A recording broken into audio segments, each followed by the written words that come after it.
Welcome back dear student. आज जो हम टॉपिक ले रहे हैं वो है merchant banking. Merchant banking name से क्लियर है, वो बैंकिंग जो हम खाली मर्चेंट के लिए यूज़ में ले रहे हैं उसको हम क्या बोलते हैं, मर्चेंट बैंकिंग बोलते हैं।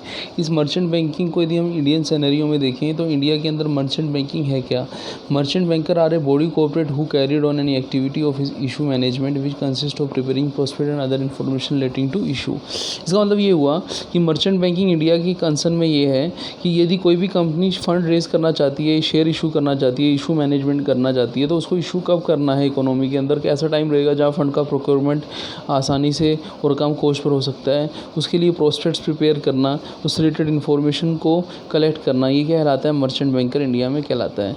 यदि हम यूएस के सिनेरियो में आए तो यूएस सिनेरियो क्या बोलता है, merchant banks means an investment bank which well equipped to handle multinational corporation, की वो बैंक जो मल्टीनेशनल कॉर्पोरेशन को हैंडल करते हैं उनके फाइनेंशियल इन्वेस्टमेंट बैंक की फॉर्म में, वो कहलाते हैं मर्चेंट बैंकर कहलाते हैं। ब्रिटेन में मर्चेंट बैंकर और इन्वेस्टमेंट बैंकिंग को सिमिलर माना गया है।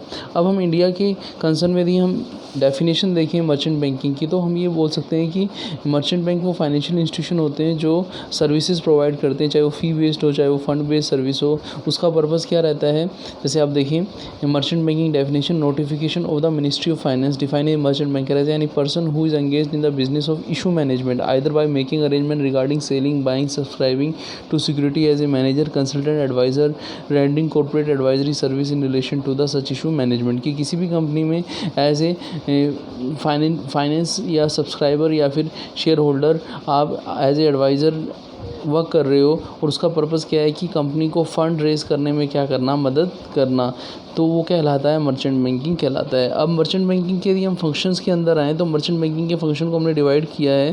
पहला है service based function. Service based function में पहले हम समझ लेते हैं, जैसे प्रोजेक्ट काउंसलिंग है, फिर आपका क्रेडिट सिंडिकेशन है, इशू मैनेजमेंट है, फिर अपना कॉर्पोरेट काउंसलिंग है, फिर है अपना नेक्स्ट जो है पोर्टफोलियो मैनेजमेंट है।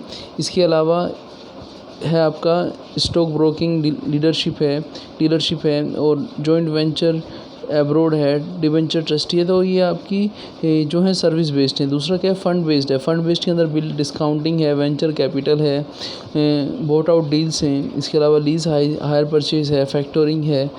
तो ये जो चीज़ें मैं यहाँ पे बता रहा हूँ आपको, अंडर राइटिंग है, ये कहीं ना कहीं financial services, applied financial services, हम जो अपना सबसे लास्ट यूनिट या मॉड्यूल रहेगा वहाँ पे हम इसे पढ़ेंगे। पर यहाँ पे हम इनका ब्रीफ इंट्रोडक्शन ले लेते हैं। सबसे पहले हम बात करते हैं नॉन फंड फंक्शंस का।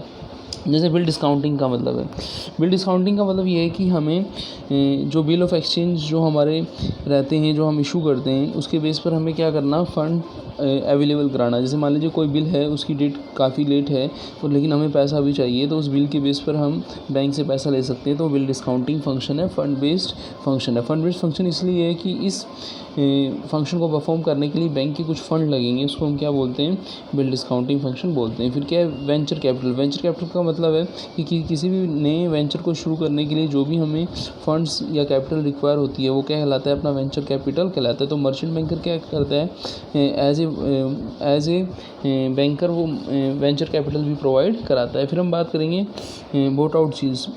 बोट आउट डील्स क्या होती हैं, ऐसी डील्स रहती हैं जो फंड्स के बेस पर की जाती हैं। यदि हमें फ़ंड मिल जाता है तब तो हम वो डील पूरी हो जाती है। यदि फ़ंड नहीं मिलता है तो हमें कहीं ना कहीं से स्पॉन्सरशिप लेके उस डील को पूरा करना पड़ता है। फिर है लीज़ और हायर परचेज। हमने पहले ही पढ़ा था कि लीजिंग के अंदर तो क्या रहता है, जैसे हमने नॉन बैंकिंग सर्विसेज पढ़ी थी, लीजिंग तो क्या रहता है, इसमें लेसर और लेसी होता है। लेसर वो रहता है जिसकी एक कैपिटल असेट्स रहती है ना, तो उस तरीके की असेट्स वो क्या किराए पर देता है लेसी को, और बदले में क्या लेता है, लीज रेंट लेता है। हायर परचेज के अंदर हम हायर परचेज या इंस्टॉलमेंट मेथड, जैसे हमने पढ़ा था कि जैसे 2 व्हीलर है, 4 व्हीलर है, उसको हम किराए पर खरीदते हैं, तो वो अपना हायर परचेज सिस्टम कहलाता है। तो as a merchant banker banks ये भी सर्विस प्रोवाइड करते हैं। फिर फैक्टोरिंग की बात करें तो फैक्टोरिंग है क्या, फैक्टोरिंग का मतलब ये हुआ कि हम एज ए फाइनेंसर वर्क कर रहे हैं। जैसे कि आपने देखा होगा, जैसे थोड़ी देर पहले मैंने बोला था 2 व्हीलर फाइनेंसिंग, जैसे बजाज फाइनेंस है, तो बजाज फाइनेंस जो है वो क्या है, फैक्टर है। वो फैक्टर किसके लिए है,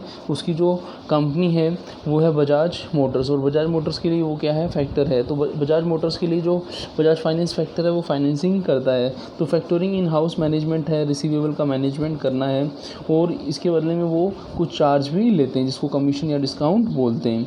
तो ये जो हमने सर्विसेज पढ़ी, ये कौन सी थी, अपनी अपनी fund based services. Fund based services का मतलब है जहाँ कंपनी का कुछ फ़ंड ब्लॉक होता है। अब हम बात करेंगे कौन सी फ़ी बेस्ड सर्विसेज का। फ़ी बेस्ड सर्विस में यदि हम आएँ तो सबसे पहले आता है अपना, हमने पढ़ा था कि मर्चेंट बैंकिंग का जो सबसे इंपॉर्टेंट रोल रहता है वो क्या रहता है, प्रोजेक्ट काउंसलिंग करना। तो सर्विस बेस्ड या फ़ी बेस्ड सर्विस के अंदर प्रोजेक्ट काउंसलिंग का मतलब ये हुआ कि किसी कंपनी को फ़ंड के लिए शेयर इशू कर रहे हैं तो उसका प्रोस्पेक्ट्स जिसको हम बोलते हैं, शेयर इशू का एक प्रोस्पेक्ट रहता है, इसमें डिटेल रहती है कि कंपनी का क्या मिशन विज़न है, कंपनी का क्या मार्केट शेयर रहेगा, क्या शेयर प्राइस रहेगा, क्या इशू रहेगा, कंपनी का जो स्कोप रहेगा वो क्या रहेगा, शेयर्स का सब्सक्रिप्शन प्रोसेस क्या रहेगा, उस पर डिविडेंड की क्या परसेंटेज रहेगी, क्या टाइम रहेगा, वो सब क्या कहलाता है, प्रोस्पेक्ट्स कहलाता है। तो प्रोजेक्ट काउंसलिंग में ये जो मर्चेंट बैंकर रहते हैं ये क्या करते हैं, कंपनी को मदद करते हैं कि कैसे प्रोस्पेक्ट्स बनाने हैं, कब इशू करने हैं, ऐसा कौन सा टाइम है जहाँ पे फ़ंड हमें फ़ंड की कॉस्ट कम मिलेगी और इजीली अरेंज हो जाएगा। तो प्रोजेक्ट काउंसलिंग के अंदर आता है। फिर आता है अपना क्रेडिट सिंडिकेशन। नेम से क्लियर है कि मर्चेंट बैंकर कभी कभी क्या करते हैं, क्रेडिट सिंडिकेट का काम भी करते हैं। क्रेडिट सिंडिकेशन का मतलब ये हुआ, credit syndication is the credit procurement service की फ़ंड को इकट्ठा करने में मदद करते हैं। जैसा कि हम देखें कि थोड़ी देर पहले हमने पढ़ा था कि जो मर्चेंट बैंकर रहते हैं वो कंपनी के बिहाफ पर सारे काम करते हैं, चाहे वो preparing application for financial assistance हो, चाहे वो आपका सैंक्शन ऑफ फंड्स हो, चाहे वो आपका प्रोस्पेक्ट्स को प्रिपेयर करना हो, तो वो सब चीज़ें, कैपिटल रिक्वायरमेंट को एस्टिमेट करना हो, वो सब कौन करता है, मर्चेंट बैंकर करते हैं। तो ये क्रेडिट सिंडिकेशन का पार्ट है। फिर आता है issue management. Issue management prospects जो प्रोजेक्ट काउंसलिंग के अंदर में कहा था कब प्रोस्पेक्ट्स इशू करना है, इशू का कितना % आपका एप्लीकेशन मनी रहेगा, कितना अलॉटमेंट मनी रहेगा, वो सब चीज़ें हम इशू मैनेजमेंट के अंदर डिस्कस करते हैं। तो इसके अंदर इशू मैनेजमेंट के अंदर हम ये देखते हैं कि जो हम इशू करेंगे फ़ंड रेज़ करने के लिए, जो हम शेयर इशू करेंगे, जैसे आपने देखा होगा प्राइमरी मार्केट के अंदर IPO इनिशियल पब्लिक ऑफरिंग इस तरीके से हम इशू करते थे, FPO करते थे। ऐसे ही यहाँ पे भी इशू जो हमें करना होगा, इन्वेस्टर से जो पैसा हमें कलेक्ट करना होगा उसका किस तरीके से हमें प्रोसेस पूरा करना होगा वो इशू मैनेजमेंट के अंदर आएगा।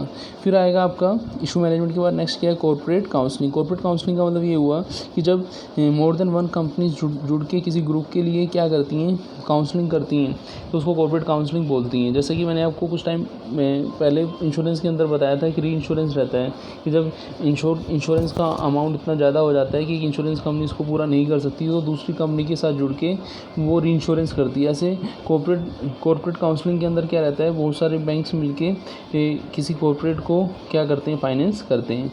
तो वो कॉर्पोरेट काउंसलिंग कहलाता है कि कैसे फ़ंड रेज़ करना है, ये सब चीज़ें। फिर पोर्टफोलियो मैनेजमेंट आप जानते ही हैं। पोर्टफोलियो मैनेजमेंट का मतलब ये हुआ कि फ़ंड्स की जो स्ट्रक्चर रहेगी, कितना डेट्स रहेगा, कितना इक्विटी रहेगा, कितना % कॉस्ट का रहेगा, वो सब चीज़ें हम पोर्टफोलियो मैनेजमेंट के अंदर डिसाइड करते हैं कि हमारा पोर्टफोलियो क्या रहेगा, हम सिक्योरिटीज़ में कितना लेंगे, हम इक्विटी डेट्स में कितना लेंगे, डिवेंचर्स शेयर वारंट्स में हम कितना रखेंगे, वो सब चीज़ें हम पोर्टफोलियो मैनेजमेंट के अंदर पढ़ते हैं।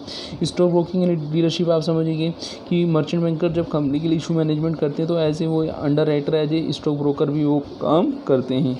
इसके अलावा यदि फॉरेन में आपको जॉइंट वेंचर करना हो किसी दूसरी कंपनी के साथ, या फिर डिवेंचर ट्रस्टी कि आप डेट्स इशू कर रहे हैं, तो कहीं ना कहीं मर्चेंट बैंकिंग आपको हेल्प करता है। तो हमने इस लेक्चर के अंदर ये पढ़ा कि मर्चेंट बैंकिंग क्या होता है, उसका रोल्स क्या है।